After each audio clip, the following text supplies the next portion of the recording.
સુરતમાં ચોરોએ ચોરી કરવા માટે નવો કિમિયો અપનાવ્યો છે।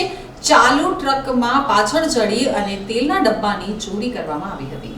સુરતના રાંદેર વિસ્તારમાં તિરુપતિ કપાસિયા તેલના ટેમ્પોમાંથી ચોરીની ઘટના સીસીટીવીમાં કેદ થઈ હતી।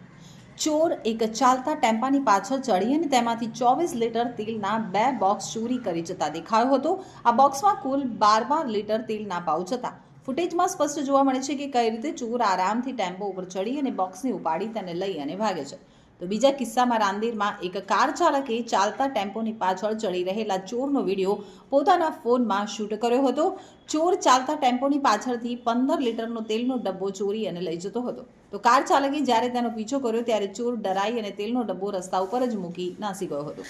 આ કિસ્સો વિડીયોના આધારે ઝડપથી વાયરલ થયો છે। ડીલર ખાદ્ય તેલના ડીલર તીર્થ શેઠે આ ઘટના વિશે જણાવતા કહ્યું કે છેલ્લા ઘણા સમયથી ટેમ્પોમાંથી તેલ ચોરી થવાની ફરિયાદો મળી રહી હતી। 8થી વધુ ફરિયાદ અમને દુકાનદારો તરફથી મળી હતી, પરંતુ પુરાવા ન હોવાના કારણે અમે પોલીસ ફરિયાદ કરી ન હતી।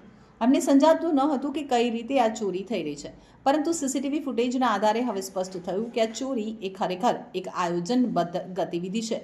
ખાદ્ય તેલના ડીલર તીર્થ શેઠે વધુમાં જણાવ્યું કે આ પ્રકારની ચોરી માટે ચોર ટેમ્પોના ગોડાઉન ઉપર નજર રાખે છે।